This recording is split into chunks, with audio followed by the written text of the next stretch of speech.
Buenos días. Nos encontramos nuevamente para reavivarnos con la palabra del Señor. Espero tenga un feliz inicio de semana. Hoy nos corresponde estudiar el capítulo 11 del libro de Segunda de Reyes. Y nos dice desde el versículo 1 que cuando Atalía, madre de Ocosías, vio que su hijo había muerto, se levantó y destruyó toda la descendencia real. Atalía era hija de Jezabel, aquella madre perversa e idólatra. Su hija tenía la misma línea. Esta fue la esposa de Joram de Judá, quien había muerto un año atrás. Y ahora su hijo Ocosías había sido muerto por Jehú.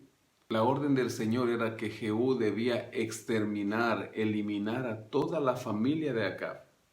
Para ello, Atalía debía asegurarse al tomarse el trono de Judá y así poder evitar también ella ser destruida, ser muerta por Jehú. El versículo 2 nos cuenta que Josaba, la misma Josabet, de la cual nos habla el libro de Segunda de Crónicas, capítulo 22, versículo 11, era hija de Joram. Esta era hermana de Ocosías y también tenía un hermano menor llamado Joás. Eran hijos de diferentes madres. Esta Josaba sacó a Joás, su hermano menor, furtivamente de entre aquellos que estaban matando, y junto a su nodriza lo ocultó de Atalía, y de esta forma no lo mataron.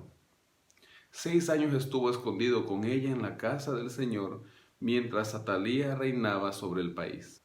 El historiador antiguo Flavio Josefo dice que aquel dormitorio era una bodega en donde se guardaban las camas y los colchones. Por eso nadie pensó que había alguien escondido en aquel lugar. Sí lo sabía el sumo sacerdote porque éste era esposo de Josaba. Dice que al 7º año, este varón llamado Joiada, junto a los jefes de centena, los capitanes y gente de la guardia, los metió consigo en la casa del Señor e hizo con ellos un pacto. Ya había pasado 6 años en los cuales esta mujer había hecho cosas terribles.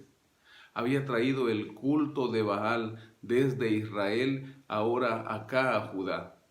Pero no solo contenta con eso, también había levantado un templo a Baal, dejando así a un lado completamente la adoración del Señor. Los jefes de centenas eran quienes hacían guardia, y cada que ellos terminaban su guardia entregaban sus armas.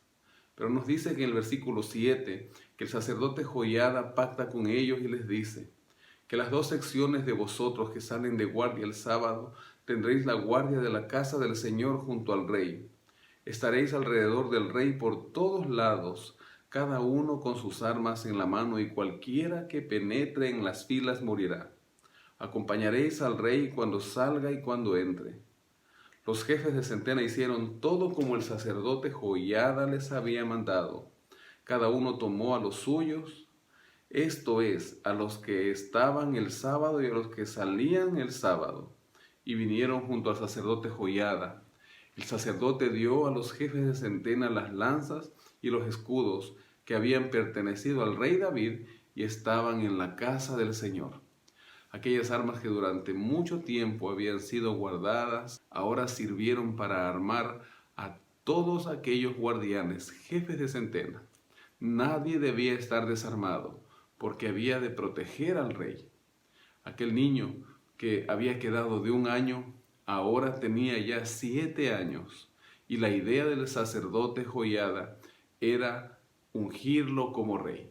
En el versículo 12 nos dice que sacó entonces Joiada al hijo del rey, le puso la corona y el testimonio, y ungiéndolo lo hicieron rey. Luego batieron palmas y gritaron: ¡Viva el rey! Cuando nos habla del testimonio, es posible que le hayan puesto alguna copia del libro de la ley en sus manos. En el verso 13 nos cuenta que cuando Atalía oyó el estruendo del pueblo que corría, entró en el templo de Jehová, donde estaban todos. Aquella pagana mujer tuvo que entrar, quizá durante todos esos años, por primera vez en el templo de Jehová. Movida por los gritos del pueblo, tuvo la curiosidad y así lo hizo. Dice, miró y vio al rey que estaba junto a la columna conforme a la costumbre. a los príncipes y a los trompeteros junto al rey. Al final de todo, ella gritó: traición, traición. Pero el sacerdote Joiada ordenó a los jefes de centenas que la sacaran, pues él había pedido que no la maten dentro del templo.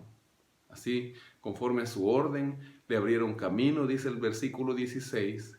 Pasó y la mataron en el camino por donde entran los de a caballo a la casa del rey. Entonces Joiada hizo un pacto entre Jehová, el rey y el pueblo, que sería el pueblo de Jehová, asimismo entre el rey y el pueblo. También despedazaron completamente todos los altares que servían de adoración a Baal. Después fueron al templo, tomaron y mataron al sacerdote Matán, que era sacerdote de Baal. Tomó los jefes de centenas, los capitanes, la guardia y todo el pueblo del país, y llevaron al rey por el camino de la puerta de la guardia, desde la casa de Jehová hasta la casa del rey. Habían destruido por completo el templo de Baal, todos los altares y a todos aquellos que adoraban a este ídolo. Terminó ahora sí de eliminarse a su hija Atalía, que durante 6 años usurpó el trono en donde debían ir descendientes de David. El Señor no permitió que ésta elimine a toda la descendencia. Ahí guardó a un niño, un pequeño, que ahora a sus 7 años estaba siendo entronizado como rey de Israel. Termina de decir este capítulo que se sentó Joás en el trono de los reyes, y en el versículo 21 nos dice que 7 años tenía Joás cuando comenzó a reinar. Hoy podemos ver cómo una malvada mujer, lejos del Señor, que no conocía a Dios, pudo hacer tanto daño a su pueblo. Así es la vida de las personas cuando no conocen al Señor y no son capaces de escuchar la voz del Espíritu Santo.